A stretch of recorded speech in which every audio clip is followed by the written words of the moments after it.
Satu hari Nabi pergi rumah Sa'ad bin Ubadah, lalu dibawakan kepadanya roti dan kismis sebagai hidangan. Sebagai hidangan untuk Nabi makan, roti dengan kismis, anggur kering. Lalu baginda memakannya. Kemudian baginda berdoa, aftara indakumus sa'imun wa akala ta'amakumul abrar wa sallat alaikumul malaikah. Doa ini dibaca oleh Nabi bila Nabi berkunjung ke rumah orang dan buka puasa. Macam kita nak masuk Ramadan ni saja, saya mulakan dengan hadis-hadis macam ni. Kita nak masuk Ramadan, Nabi pergi rumah Sa'ad bin Ubadah tu waktu puasa. Bila puasa, buka, dihidangkan makanan. Waktu tu roti dan kismis dan sebagainya, Nabi pun makan. Lalu Nabi baca doa, aftara indakumus sa'imun.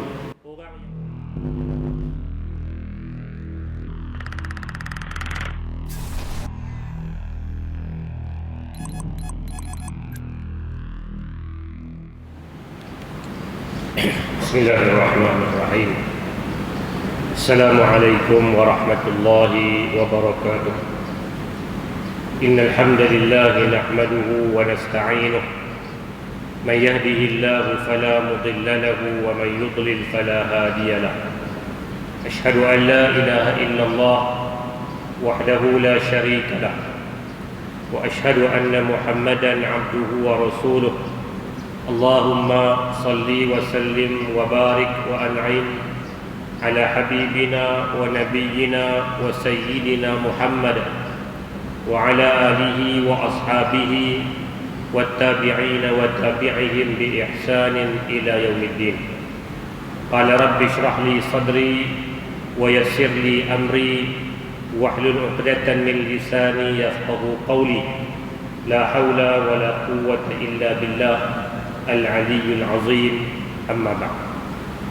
Muslimin dan muslimat, hadirin dan hadirat, mudah-mudahan dirahmati Allah Subhanahu wa ta'ala.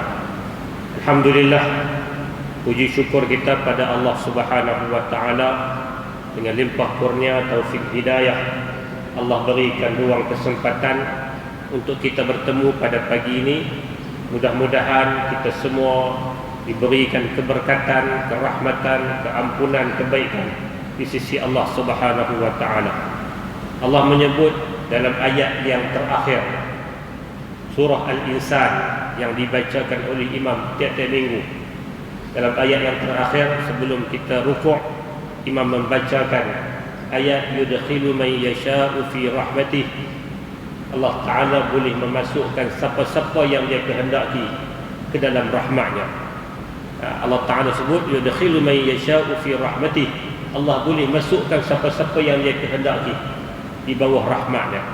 Maka kita mohon pada Allah bila kita baca ayat tersebut, Allahumma ja'alna minhum, ya Allah, masukkan kami ke dalam kelompok yang diberikan kerahmatan oleh Allah Subhanahu wa ta'ala. Para hadirin yang dikasihi sekalian, saya mulakan mukaddimah pada pagi ini dengan beberapa potong doa yang diajar oleh baginda Nabi sallallahu alaihi wasallam. Dalam satu hadis riwayat dari Ubay bin Ka'ab radhiyallahu anhu, katanya, Ubay bin Ka'ab sahabat yang terkenal sebagai salah seorang dari qurra, salah seorang daripada orang yang hebat dalam Al-Quranul Karim.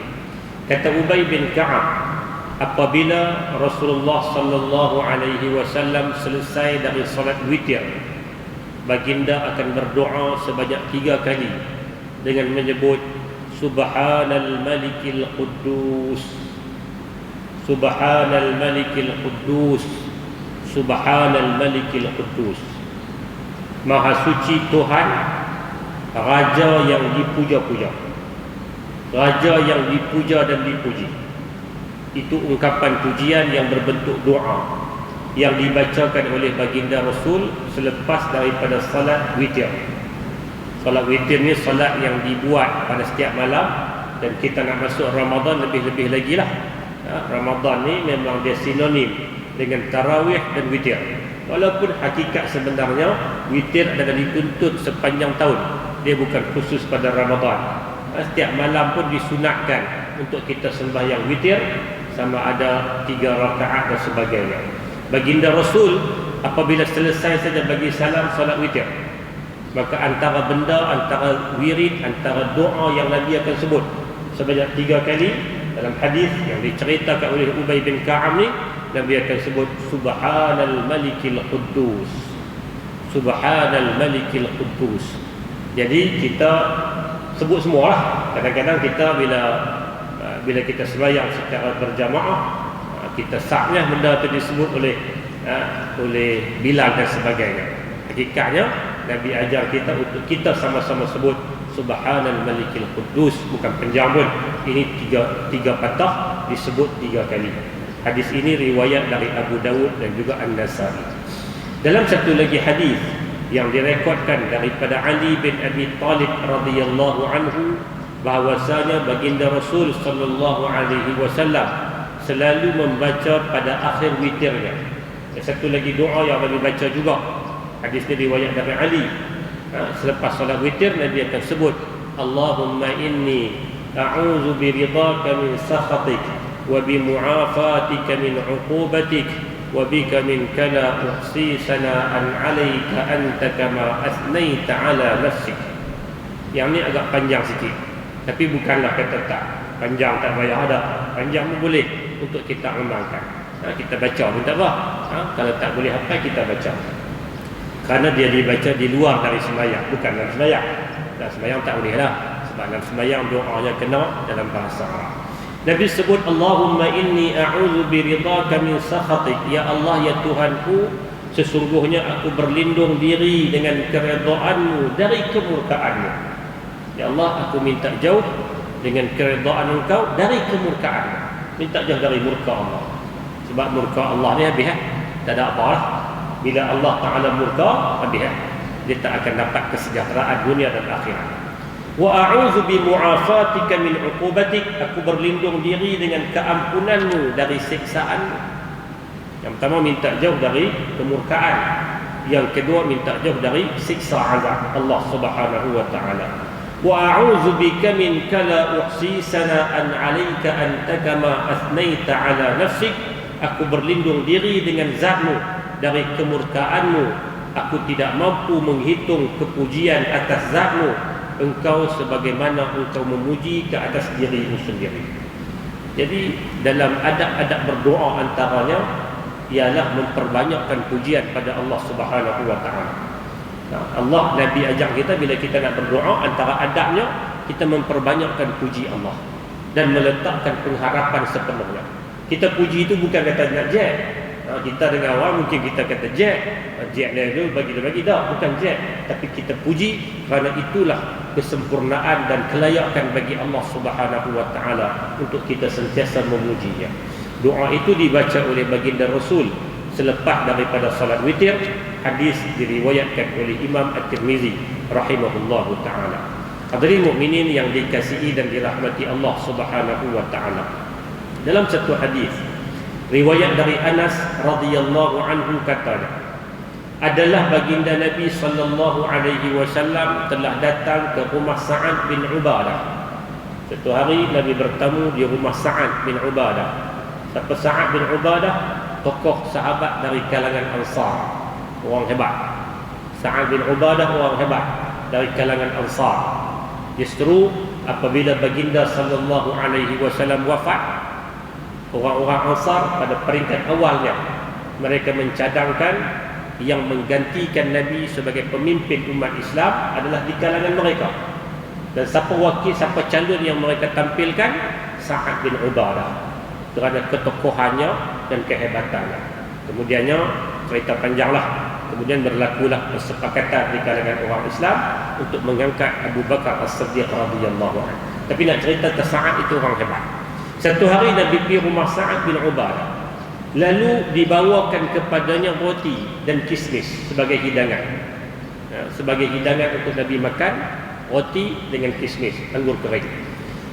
Lalu baginda memakannya. Kemudian baginda berdoa, aftara indakumus sa'imun wa akala ta'amakumul abrar wa sallat alaikumul malaikah. Doa ini dibaca oleh Nabi bila Nabi berkunjung ke rumah orang dan buka puasa. Macam kita nak masuk Ramadan ni saja, saya mulakan dengan hadis-hadis macam ni. Kita nak masuk Ramadan, Nabi pergi rumah Sa'ad bin Ubadah tu waktu puasa. Bila puasa, buka, dihidangkan makanan. Waktu tu roti dan kismis dan sebagainya, Nabi pun makan. Lalu Nabi baca doa, aftara indakumus saimun, orang yang berpuasa telah berbuka di tempat kamu. Wa akala ta'amakumul abrar, orang-orang baik telah memakan makanan kamu. Wa sallat alaikumul malaikah, dan para malaikat berdoa ke atas kamu. Hadis riwayat dari Abu Dawud. Maknanya apa? Nabi ajak satu lagi adab. Apabila kita berkunjung di 4 orang, kita buka puasa, sebagai tanda penghargaan atas hidangan yang dia sediakan, kita disunatkan untuk berdoa. Doa yang Nabi baca tadi, Nabi doa lah. Walaupun doa itu berbentuk macam pengkhabaran, tapi dia berupa doa. Iaitulah kita minta supaya Allah Ta'ala berkati, supaya Allah Ta'ala limpahkan kebaikan, supaya malaikat sentiasa minta ampun untuk kita. Aftara indakumus saimun wa akala ta'amakumul abrar wa sallat alaikumul malaikah. Ini adab yang Nabi ajar. Bila kita nak buka puasa di tempat orang, kalau buka puasa kita sendiri macam biasalah, baca bismillah dan sebagainya.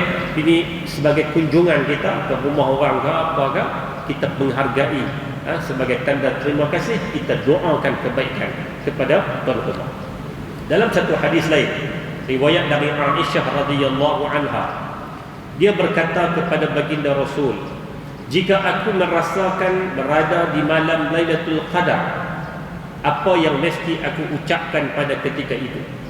Aisyah tanya pada Nabi, ya Rasulullah, kalau ditakdirkan aku jumpa dengan malam Al-Qadar yang nilainya lebih baik dari 1000 bulan, yang hebat ganjarannya, aku nak buat apa? Aku nak sebut apa? Aku nak baca apa? Nabi kata, ucapkan doa ini, Allahumma innaka afuwun tuhibbul afwa fa'fu anni. Nabi kata baca doa ni, pendek. Allahumma innaka afuwun, ya Allah, ya Tuhanku, engkau maha pengampun. Tuhibbul afwa, engkau sangat suka kepada orang, engkau sangat suka untuk memberikan keampunan. Fa'fu anni, maka ampunkan aku. Doa ini biasa kita baca pada tiap malam Ramadan. Tak ada masalah, bacalah, perbanyakkan. Kerana boleh jadi malam yang kita baca itu malam Al-Qadar. Nabi ajak satu doa yang cukup ringkas untuk kita sama-sama amalkan. Allahumma innaka afuwun tuhibbul afwa fa'fu anni. Ya Allah, engkau Tuhan yang maha pengampun, engkau suka untuk memberikan keampunan, maka ampunkanlah aku. Hadis riwayat dari Imam At-Tirmizi rahimahullahu ta'ala. Para hadirin yang dikasihi sekalian, itu 3 hadis yang saya mulakan mukadimah sebagai doa-doa sempena kita nak masuk dalam bulan Ramadan. Doa itu berkaitan dengan puasa dan sebagainya. Pagi ini insya-Allah dalam kesempatan yang ringkas, mari kita tengok beberapa potong hadis yang menjadi sandaran hukum, khususnya berkaitan dengan tajuk puasa. Kita nak masuk Ramadan, sengaja saya mulakan pagi ini, saya bawa pagi ini hadis-hadis berkaitan dengan hukum hakam yang ada kait dengan puasa. Kita duk buat benda ni lama dah, kita duk puasa ni lama dah, dengan segala rutinnya, dengan segala amalan yang kita buat. Kita tahu benda ni rukun, benda ni wajib, benda ni sunat, itu semua kita tahu. Cuma kadang-kadang bila kita buat satu-satu benda, kita mungkin kita tak tahu benda ni main mana, di mana sumbernya, di mana sandarannya. Yang kata sunat ni sandarannya mana? Maka pagi ini saya bawa beberapa hadis ringkas berkaitan dengan hadis-hadis yang dijadikan sandaran hukum, khususnya dalam fiqh mazhab Syafi'i rahimahullahu ta'ala. Saya petik daripada kitab Al-Bulghah fi ahaditsil ahkam, hadis-hadis hukum yang disusun oleh Ibn al-Mulaqqin rahimahullah, yang dia khususkan hadis-hadis hukum yang menjadi sumber ataupun sandaran hukum, sandaran hujjah kepada mazhab Asy-Syafi'i rahimahullahu ta'ala. Jadi pagi ini saya pilih hadis puasa.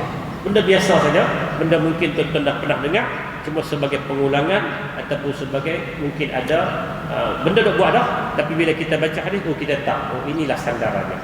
Hadis yang pertama, an Abi Hurairah radhiyallahu anhu annahu qala Rasulullah sallallahu alaihi wasallam, "Idza ra'aitumul hilal fasumu wa idza ra'aitumuhu fa'aftiru fa in ghumma 'alaikum fasumu 30 yawma." Daripada Abu Hurairah radhiyallahu anhu katanya, Rasulullah sallallahu alaihi wasallam bersabda, "Apabila kamu melihat anak bulan, berpuasalah. Apabila kamu melihatnya lagi, maka berbukalah, tanda ketibaan hari raya. Jika anak bulan terhalang dengan awan, maka berpuasalah 30 hari." Hadis ini menjadi sandaran hukum kepada para ulama ketika menyatakan bagaimana kaedah untuk menentukan Ramadan. Bagaimana kaedah untuk menentukan bulan itu bulan puasa ataupun bulan itu ataupun hari itu hari raya. Kaedah yang dinyatakan oleh hadis adalah dengan ru'yah. Nabi kata, "Iza ra'aitumul hilal," apabila kamu nampak, melihat anak bulan. Maka di situ proses ru'yah diperlukan untuk menentukan puasa dan juga raya. Dan inilah kesepakatan di kalangan para fuqaha bahawa tidak dapat tidak ataupun wajib hukumnya untuk menentukan bulan puasa ataupun hari raya dengan cara ru'yah, dengan cara melihat anak bulan. Cuma ditambahkan lagi, macam contoh kita ni, kita mengambil satu lagi pendekatan, iaitulah dengan ilmu falak, dengan hisab, dengan hisab. Maka ulama menyimpulkan daripada hadis yang wajib dituntut adalah ru'yah. Ru'yah tak boleh, tak dapat tidak kena buat. Adapun hisab, dia tak menyalahi. Hisab boleh guna pakai, tapi dia kena guna juga ru'yah. Tak boleh semata-mata dengan hisab, dengan falak saja, dengan bersandarkan kepada hisab saja. Sebab tu walaupun hisab, kajian menunjukkan dari sudut falak tu hampir 99% dia tak lari dia tak lari lah, tepat lah. Kalau dia kata puasa jatuh hari sekian-sekian, insya-Allah tepat. Walaupun begitu, tetap tak dapat tidak kena ada juga proses ru'yah, kerana itu ada satu kewajipan bersandarkan kepada hadis tadi. Sebab itu proses yang kita nak buat hari ini kita sebut ru'yah dan hisab.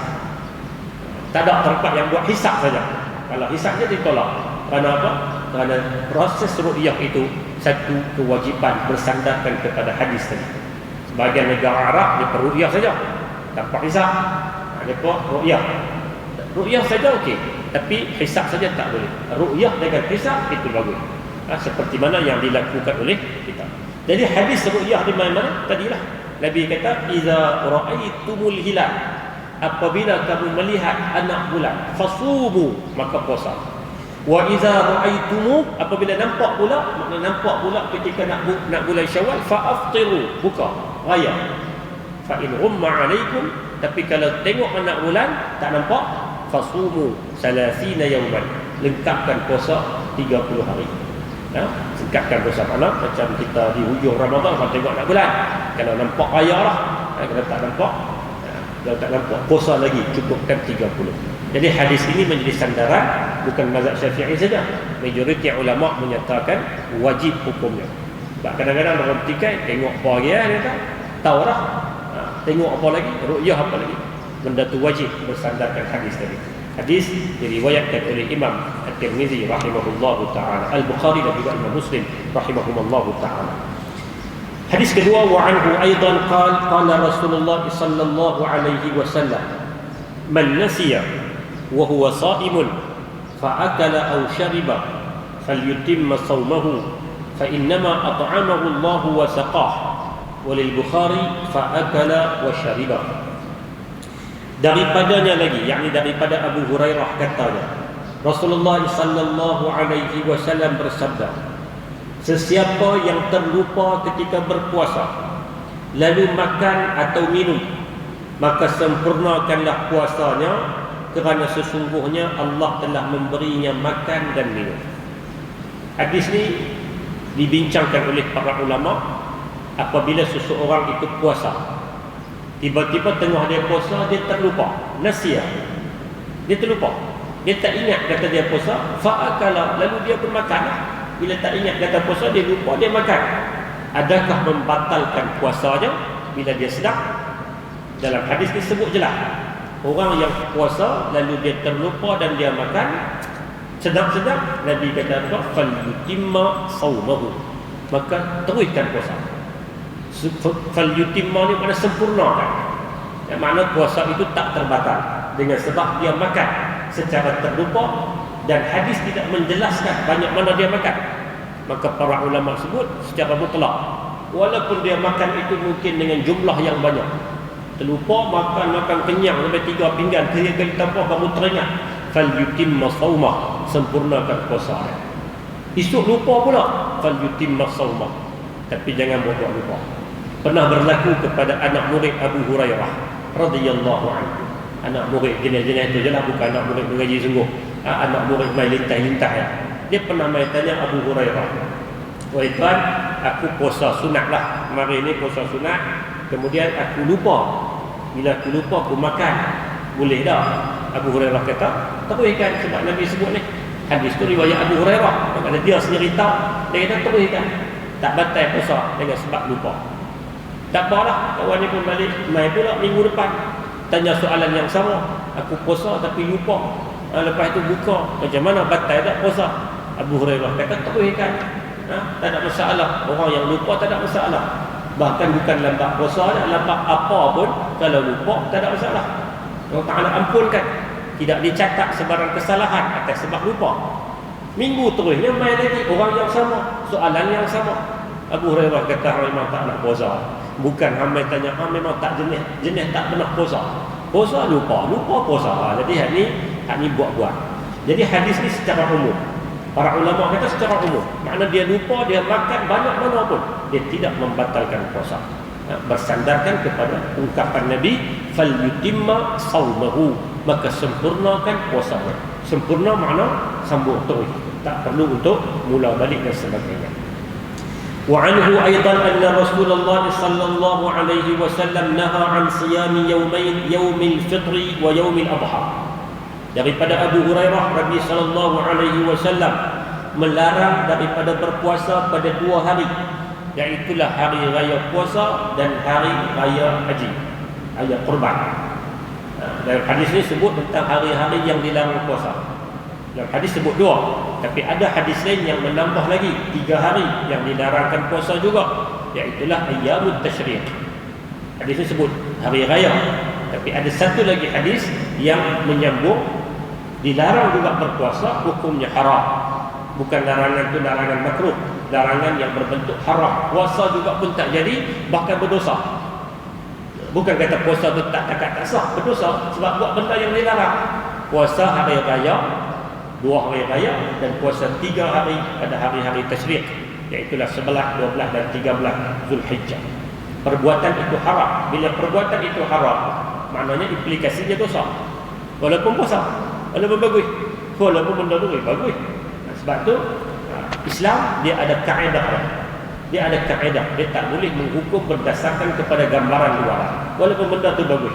Islam bukan jenis matlamat menghalalkan cara. Bagus buat dah. Dia ada. Bagus pun kena ada sandaran. Buat dari mana ni? Solat. Sebab tu solat tak boleh dia reka-reka. Buat solat apa ni? Buat solat sunat sekian-sekian. Solat sempena ulang tahun saya, tak ada.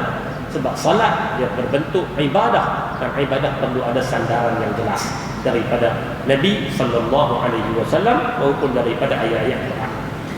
Wa anhu aidan qala Rasulullah sallallahu alaihi wasallam la taqaddamu Ramadan bi shaumi yawmin aw yawmain illa rajulun kana yasumu shauman falyasumhu. Daripadanya lagi, daripada Abu Hurairah katanya, Rasulullah sallallahu alaihi wasallam bersabda, jangan dahulukan Ramadan dengan puasa 1 atau 2 hari sebelum itu, melainkan seseorang yang terbiasa berpuasa, maka hendaklah dia puasa. Nabi kata bila sampai Ramadan, bila nak sampai Ramadan, contohlah Ramadan hari Selasa, contohlah hari Isnin, Nabi kata jangan puasa. Jangan puasa lah, sehari atau 2 hari sebelum jangan puasa. Dibimbangi, walaupun zaman dah mungkin tak berlaku, tapi benda tu larangan. Dibimbangi tersambung dengan puasa Ramadan. Kan zaman dulu tak tahu sistem maklumat ni sampai lambat, tak tahu kata isu hari puasa ke tak, jadi itu dipanggil sebagai hari Syak. Jadi dilarang puasa 1 hari atau 2 hari sebelum, supaya tak tersambung dengan Ramadan dan tak sama nanti. Nabi kata jangan puasa. Melainkan orang yang memang kebiasaan dia memang puasa Isnin ni tak pernah tinggal, maka bila jatuh hari itu hari Isnin, esok Ramadan, dan jelas dah, tahu dah secara umum, orang pun tahu esok ni Ramadan, dia dah biasa puasa hari Isnin, baginya dibolehkan. Adapun bagi orang biasa yang memang tak pernah puasa pun Isnin ni, Isnin kami tak nak puasa pun, tapi hari itu kita hari ni baru nak mula tak payah, mula tahun depan pun, mula lepas daripada puasa hari Isnin. Sehari sebelum puasa ataupun 2 hari sebelum Ramadan dilarang untuk puasa, agar tidak tersamar daripada bersambung puasa itu dengan puasa Ramadan. Sebab Islam ni agama rahmat. Islam ni agama yang sesuai dengan fitrah. Dia tak mau benda-benda yang lebih-lebih. Islam ni dalam bab ibadah, Nabi tak mau kita ghulu, berlebih-lebih, dan Nabi juga tak mau kita berkurang-kurang sampai tak buat kalau tak. Islam prinsipnya ummatan wasata, umat yang pertengahan. Dia tidak terlalu melampau dan dia tidak juga terlalu mengabai. Dalam satu hadis riwayat dari Sahal ibn Sa'ad, anna Rasulullah sallallahu alaihi wasallam annahu qala la yazalu an-nasu bi khairin ma 'ajjalu al-fitr. Daripada Sahal bin Sa'ad, sahabat Nabi nama Sahal. Orang Arab ni nama Sahal, nama Suhail, mudah yang nama-nama. Sahal maknanya mudah. Ada sahabat yang nama Sahlah binti Suhail. Sahlah itu perempuan, sahabiyah, binti Suhail. Suhail juga sahabat. Suhail makna mudah, Sahlah makna mudah. Jadi mudah. Dia nama dia mudah binti mudah. Ringkasnya. Di Sahal ibn Sa'ad kata, Nabi sallallahu alaihi wasallam bersabda, manusia akan sentiasa berada dalam kebaikan selagi mereka menyegerakan berbuka. Yang ni adab puasa. Hadis ni cerita tentang adab puasa. Kita mungkin jarang miss lah benda ni, tapi Nabi peringat. Sebab apa kita buat ni? Tujuan untuk dapatkan ganjaran. Nabi kata orang yang puasa sentiasa berada dalam kebaikan. Kebaikanlah puasa orang. Dan kebaikan itu akan berkekalan apabila dia boleh melaksanakan satu sunnah, iaitulah ma'ajjalul fitr. Sunnahnya apa? Segerakan berbuka. Segerakan berbuka. Masuk saja waktu buka, buka tu. Jangan lengahkan, jangan tangguhkan untuk menyalahi puasa di kalangan orang-orang Yahudi.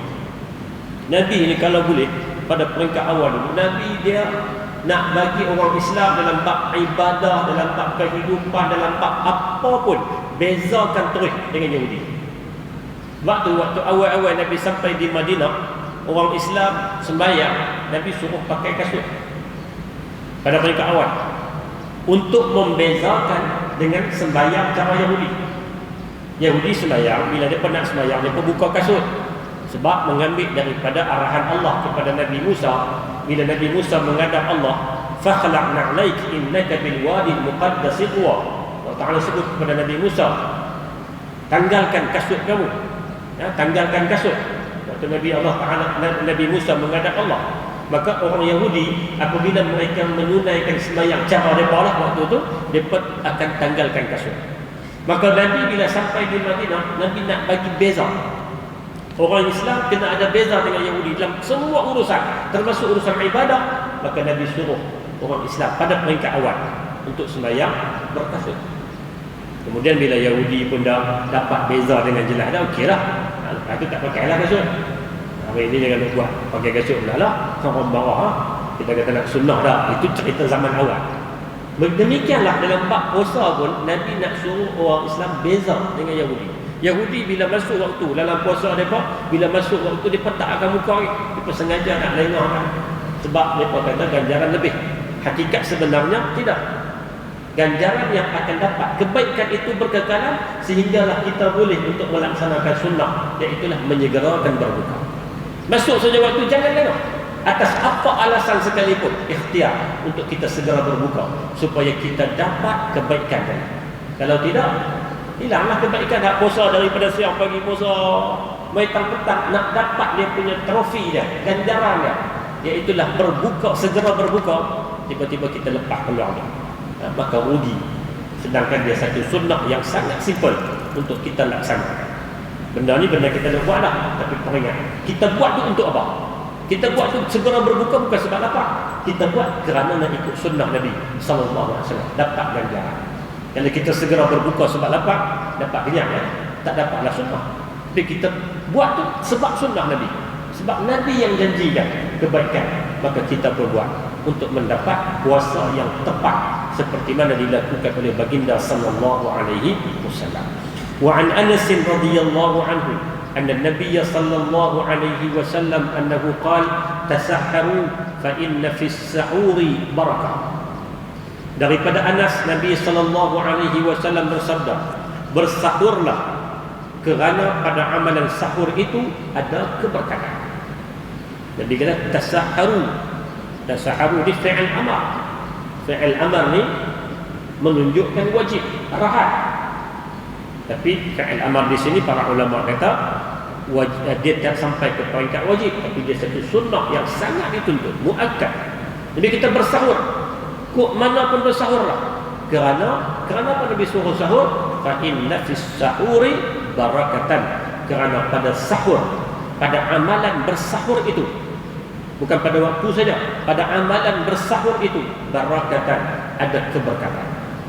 Barakah satu perkataan yang susah untuk kita terjemahkan. Nak terjemah, nak cerita kata berkat ni macam mana susah. Ulama sebut secara umum yang dikatakan keberkatan itu adalah kebaikan yang bertambah. Kebaikan yang sentiasa bertambah, yang kadang-kadang kita pun tak sedar. Umur kita, masa kita kadang-kadang berlalu begitu saja. Orang yang umurnya berkat, dia akan bukan umur bertambah, tapi kualiti kepada umur itu. Orang yang masanya berkat, kualiti kepada masa. Masa sama lah. Kita lalui sehari semalam 24 jam sama lah. Seminggu 7 hari, sebulan 29 hari, 30 hari sama semua. Tapi ada orang yang masanya terisi dengan benda-benda yang bermanfaat, maka itu orang yang dapat keberkatan, masa yang berkat. Ada orang masanya berlalu begitu saja. Dia kata cepat semua bulan, cepat semua, tapi tak ada apa yang bermanfaat. Orang tu masanya tidak diberkati. Demikianlah Nabi kata bersahur. Bila kita nak puasa ni, usahakan untuk bersahur. Kerana pada perbuatan, dia bukan kadang-kadang orang faham pada waktu itu satu bab. Waktu sahur pagi itu memang ada berkat, tapi perbuatan sahur itu fa inna fis sahur, kerana pada perbuatan sahur itu barakatan, ada keberkatan. Walaupun mungkin dengan dia panggil seteguk ayak saja, walaupun mungkin dengan kuih dan dengan apa yang sedikit kuantitinya, tapi perbuatan tadi membawakan keberkatan. Dia bukan kata sahur ni perlu makan banyak dah. Sahur ni ada keberkatan. Maka kita usaha untuk buat, kerana dia sebahagian dari sunnah besar Nabi sallallahu alaihi wasallam. Nabi kata man shama Ramadan imanan wa ihtisaban. Orang yang puasa Ramadan dalam keadaan penuh keimanan dan pengharapan. Hadis yang cukup popular. Apa maksud penuh keimanan dan pengharapan? Maksudnya ialah puasa dengan penuh kualiti. Dan kualiti itu ialah apabila puasa tadi boleh mengikut sunnah Nabi sallallahu alaihi wasallam. Maka sebahagian dari sunnah adalah dengan cara bersahur. Wa an Abi Hurairah radhiyallahu anhu riwayatan, "Idza asbaha ahadukum sha'iman fala yarfus wa la yajhal, fa in imru'un syatamahu aw qatalahu falyaqul inni sha'imun." Daripada Abu Hurairah radhiyallahu anhu, daripada Nabi sallallahu alaihi wasallam, apabila salah seorang daripada kamu berpuasa, janganlah dia berkelakuan keji dan jahat. Nabi kata fala yarfus wala yajhal. Jangan buat benda-benda yang menghilangkan nilai ganjaran. Jika ada orang lain mencela atau memeranginya, orang maki kita puasa, orang yang maki kita tak maki, orang maki kita, katakan sesungguhnya aku sedang berpuasa. Sesungguhnya aku sedang berpuasa. Katakan itu dalam erti kata bukan pihak ada aku puasa dah. Katakan itu makna apa dekat diri. Jangan menjawab aku puasa ni. Makna cuba tahan diri daripada membalas segala cembuhan yang orang lemparkan. Kerana silap-silap benda tu akan terlajar apa semua, hilanglah ganjaran puasa tu. Sebut aku puasa tu bukan pihak orang ramai. Aku puasa ni dah. Kita tenangkan diri supaya kita boleh mengawal diri daripada menghilangkan nilai ganjaran puasa.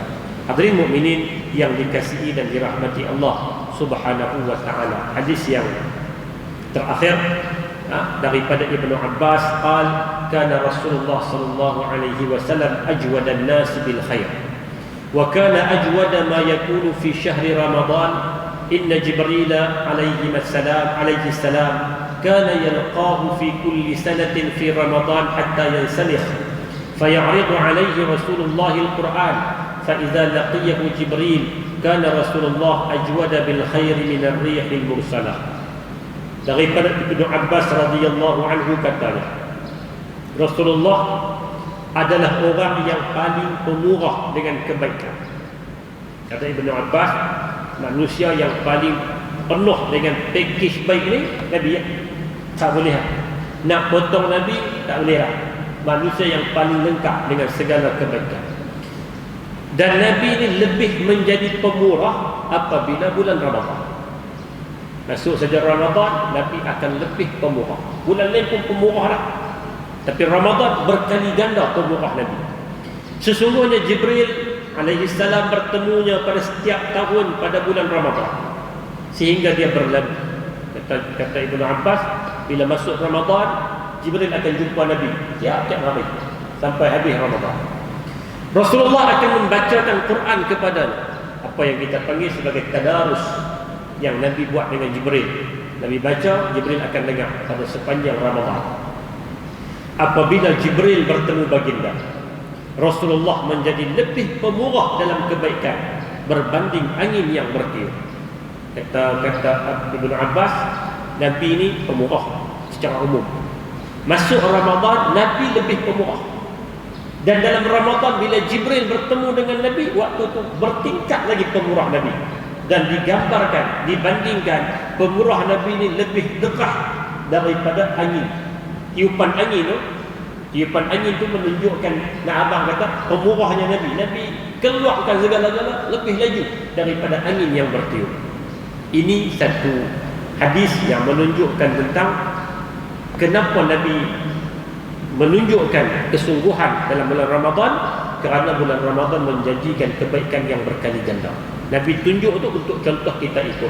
Pemurah bukan dalam arti kata kita sebut beri ini bukan dalam arti kata RM2 saja. Apa-apa saja yang boleh kita beri, kita sumbangkan untuk kebaikan orang, kerana nak menunjukkan kata sifat pemurah tadi, khususnya dalam bulan Ramadan. Sebab tu satu benda dalam Ramadan ni bagus, orang buka rumah, buka infak bagus. Satu benda yang kita buat dah detektor, tapi kali ini kita cuba buat dengan untuk mendapatkan ganjaran Ramadan. Apa dia? Bagi duit raya. Benda tu bagus, tak apalah buatlah. Tapi kalau kita bagi pada hari raya, dia tak dapat ganjaran yang seperti disebut Ramadan tadi. Apa salahnya kita beri sebelum daripada raya di penghujung Ramadan? Bagi duit raya bagus, amalan bagi duit raya ni tak apalah buatlah. Kalau kita bagi hari raya tu dia jadi sedekah umum lah. Tapi kita nak dapat ganjaran berkali ganda, buatlah bulan Ramadan. Apa salahnya? Kita perbetul sikit, hujung Ramadan buat benda tu, tak ada masalah. Kerana itu dapat ganjaran yang berkali ganda. Benda tu buatlah, tapi kita repair lagi cantik saja. Kita bukan kata benda jangan buat, benda tak ada masalah buat. Sedekah hari raya bukan masalah, bagilah. Untuk mengeratkan hubungan rahim dan sebagainya. Tapi kita buat dengan cara yang ditunjukkan oleh Nabi, kita akan dapat ganjaran yang lebih hebat. Selain daripada sedekah pada bulan Ramadan yang kita buat dah, teruskan, kerana kita mendambakan kebaikan dan ganjaran yang berterusan yang akan diberikan oleh Allah Subhanahu wa taala. Para hadirin yang dikasihi sekalian, insya-Allah mudah-mudahan beberapa hari lagi kita nak sambut Ramadan. Mudah-mudahan Allah Taala beri kesempatan pada kita berdoa, Allahumma barik lana fi Sya'ban, ya Allah berkatikan kami pada bulan Sya'ban, wa ballighna Ramadan, sampaikan kami dalam bulan Ramadan. Kita berdoa dengan harapan penuh supaya Allah Taala beri pada kita ruang untuk kita masuk melangkah kaki dalam bulan Ramadan, dan kita berazam, kita ada hasrat daripada awal untuk menjadikan Ramadan kali ini sebagai Ramadan yang terbaik. Tiap-tiap tahun kita duk teriak itulah. Kita sama masing-masing kita duk azam, tapi tak apalah. Walaupun mungkin tahun lepas azam dah, tak apa nak jadi azam lagi.